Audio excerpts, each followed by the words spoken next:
Daxing Airport, built at a cost of 80 billion yuan, has turned into an unexpected free hotel just 5 years after opening. Every evening, crowds of people arrive. Some curl up on soft sofas, others stretch out on semi-reclining chairs, and a few even bring blankets, making the terminal their temporary home. This trend started with employers trying to save on travel costs. They often booked early morning flights from Daxing Airport, usually around 5 a.m., to take advantage of discounts. Workers, unwilling to pay for expensive late-night taxis, began arriving the night before. Many slept on the floor of the check-in halls. Seeing this, airport officials decided to open the departure lounge, offering guests access to more comfortable sofas and recliners. At first, the airport allowed passengers to enter the lounge 12 hours before departure. Last year, this policy was extended to 24 hours. Word spread quickly, and people with tickets started arriving early to make use of the amenities. The lounge provided safety, hot water, free Wi-Fi, showers, and a variety of food options at city-level prices. Many found it easier to settle at airports than navigate the city, especially as work trips have become less frequent.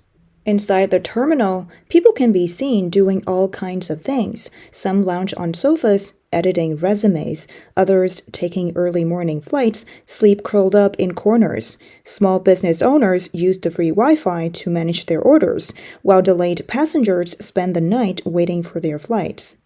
Those without tickets find other areas to rest, like the arrivals hall or the check-in areas. Job seekers, unable to afford hotels, use the airport as a temporary base. Students preparing for exams and migrant workers also turn to the airport for shelter. Mr. Gu, who has lived in Beijing for 3 years, said he often spends weekends there, noting that no one looks at him strangely and that the airport offers a peaceful space to watch planes and unwind. Airport staff recognize these regular visitors, but generally look the other way as long as they don't cause trouble. Today, it's common to see people sleeping throughout the airport, whether in lounges or public areas. The luxury airport, built for 80 billion yuan, has effectively become a dormitory for workers. 5 years ago, Beijing was booming with young talent rushing to the city for opportunities. Now, this dark transformation paints a very different picture. Frequent overnight guests have come up with clever ways to make their stays more comfortable. The sofas near gates B20 and B36 are the most sought after. Observation chairs at C40 and C55 offer a perfect view of the sunrise. The maze in the children's play area has become a popular resting spot. The 24-hour Starbucks also has long benches available. Latecomers often rearrange chairs to create makeshift beds. Some sleep in charging zones to ensure their phones stay powered. If all else fails, laying a blanket on the carpet is also an option. They use bubble wrap as insulation to keep warm, which is both warmer and more portable than a yoga mat. Black umbrellas serve as curtains, while hats block out light and protect freshly washed hair. In the morning, you can pick up an empty coffee cup at McDonald's and get a refill to handle breakfast. During hotel checkout rush hours, sneak into an empty room to grab a quick shower. In the afternoon, head to a nearby Hailidao restaurant. They have free snacks and unlimited lemonade. For dinner, go to a bakery and grab some nearly expired bread. Experienced residents even bring out camping gear, making them appear more professional. For many young, educated individuals, these cost-saving measures are out of necessity, not choice. They reflect the challenges faced by a generation trying to make ends meet. Daxing Airport isn't the only refuge for those in need. A 3-kilometer economic zone has grown around the airport, offering services tailored to struggling workers. Budget inns, 24-hour convenience stores, luggage storage shops, and even rural homestays provide practical solutions for people facing temporary difficulties. The rural homestays may look modest from the outside, but they are tidy and well kept inside. The owners understand their guests' challenges and keep prices low, just 200 yuan a day, including meals, lodging, and free laundry.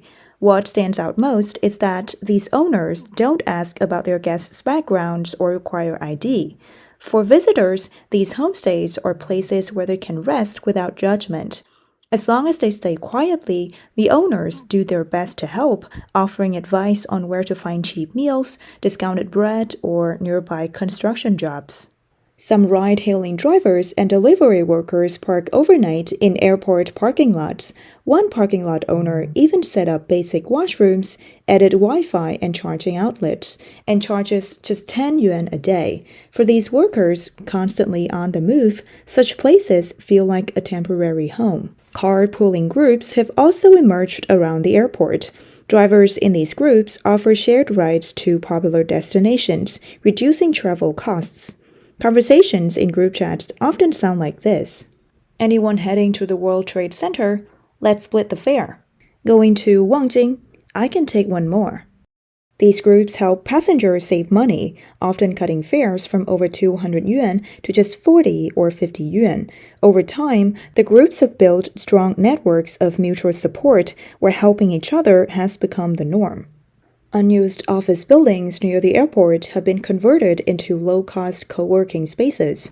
For just 50 yuan a day, people can rent desks with mailing addresses, giving the appearance of a professional office. These spaces attract freelancers, programmers, and entrepreneurs running small e-commerce businesses. While everyone focuses on their own work, collaboration often happens. Experienced workers help edit resumes, those with cooking skills work in exchange for meals, and savvy members share discounts and deals in group chats. The sense of mutual aid has become essential for many.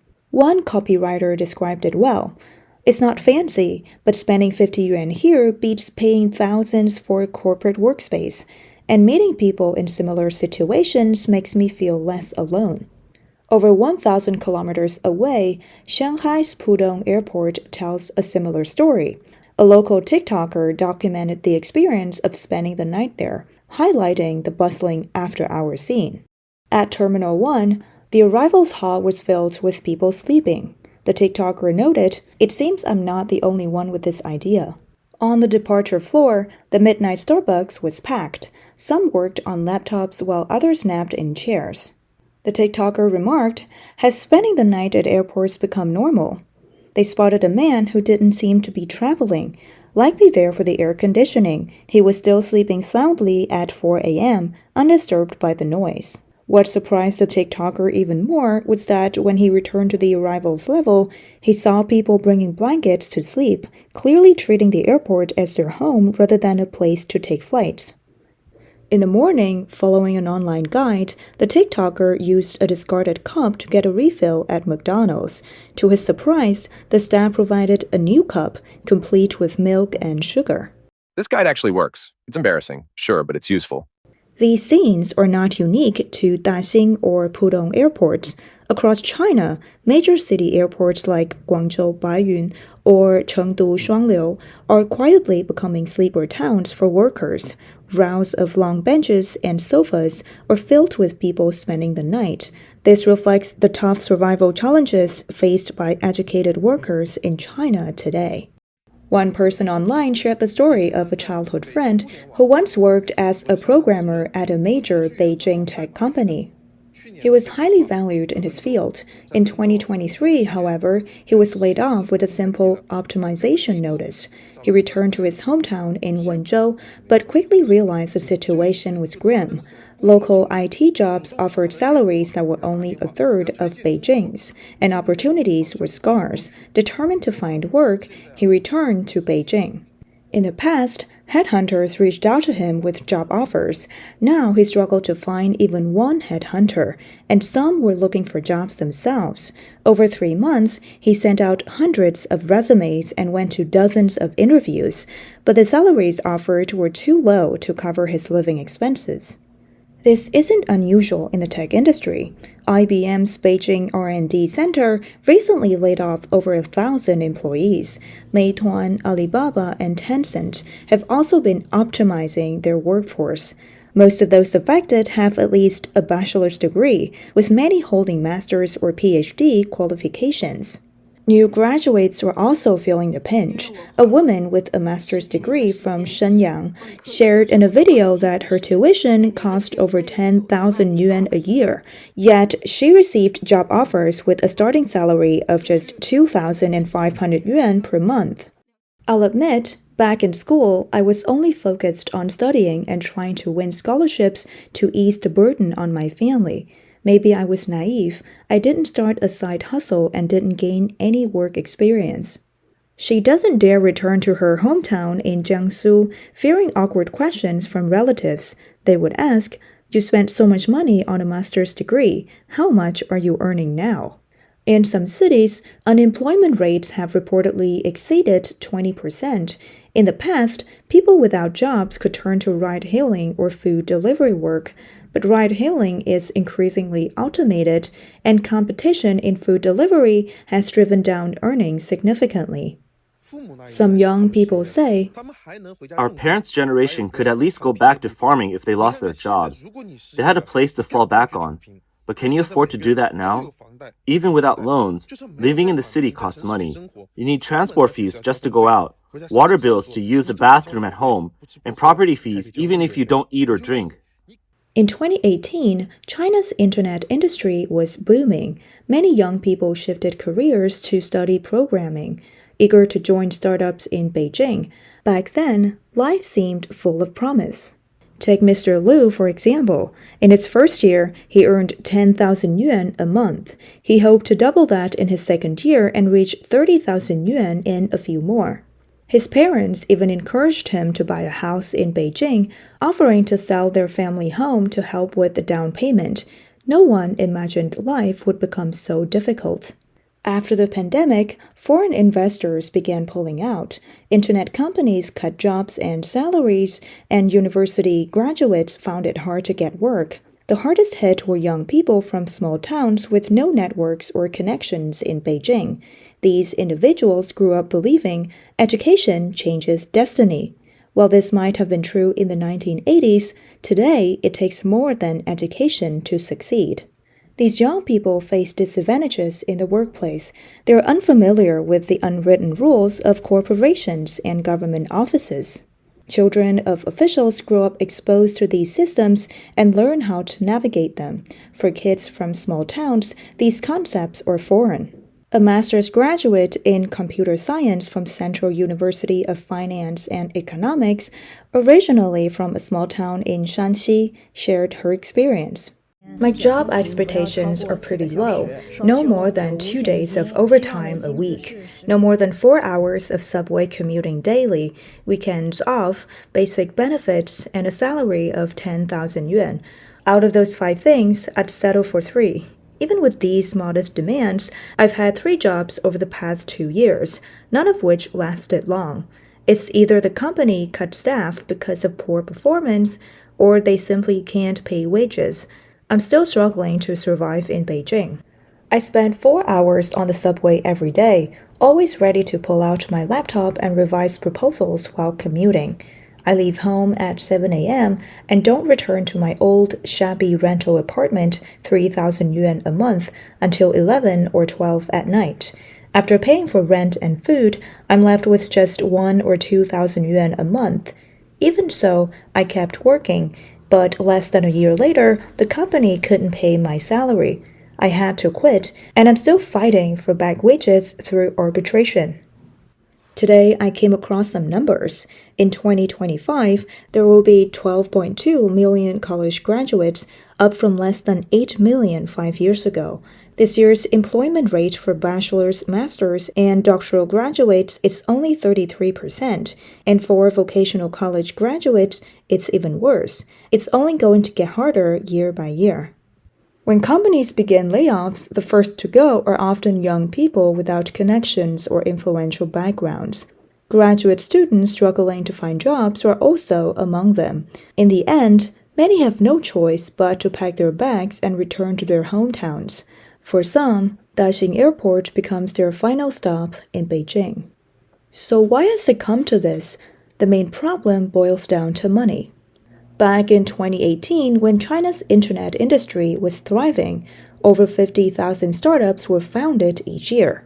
Venture capital flowed in, funding companies that bought office buildings in Beijing's fourth ring and offered sky-high salaries. China was the second largest destination for venture capital after the US. Many startups hoped for investments from top firms like Sequoia Capital. Their goal was to grow rapidly, list on US stock markets, and turn a profit. Giants like Alibaba and Tencent followed this model. Then, the Biden administration restricted Chinese companies from listing in the US. Even fully compliant companies, untouched by sanctions, couldn't access US capital markets. Without the ability to go public, venture capital firms couldn't exit their investments. This brought funding for Chinese startups to a standstill. By 2023, the number of new startups had dropped to just 1,200, a fraction of the 50,000 seen 5 years earlier. Domestic funds are available, but most come from government sources. These funds often require startups to relocate to specific sites and promise guaranteed returns, which is unrealistic for venture capital. When funds rejected unviable projects, they struggled to secure backing. Meanwhile, state-owned enterprises lacked the expertise to invest wisely. This left promising projects without funding and poorly planned projects with money they couldn't use effectively. Without investments, no new companies can emerge. Without new companies, there are no new jobs. Existing companies, meanwhile, continue cutting staff. In 2018, with over 50,000 startups, even hiring 5 to 10 employees per company created hundreds of thousands of jobs. By 2023, with only 1,200 startups, over 95% of those opportunities had vanished. Laid-off programmers used to have options, join a new startup or launch their own. Ambitious young people could secure angel investments and bring their ideas to life. Now, venture capital firms are focused on recovering past investments, leaving little room for innovation or job changes. Educated young professionals who should be driving innovation are left waiting for dawn in airport lounges. Some have moved to areas near Beijing like Tianjin or Yanjiao, spending 4 hours a day commuting. Others return to their hometowns for ordinary jobs. Some head to cities like Suzhou for stable 9-to-5 work, while others prepare for exams like TOEFL, hoping to study in the US. Life may not be ideal, but it's better than struggling to pay Beijing's high rents. It's ironic. Daxing Airport, built just 5 years ago for 80 billion yuan, was meant to showcase China's strength to the world. Today, its luxurious facilities serve as a refuge for homeless young people. It highlights the struggles of ordinary citizens trying to survive, from elderly workers braving the cold for odd jobs to young professionals stuck in airport lounges. This is the reality of China as the world's second largest economy.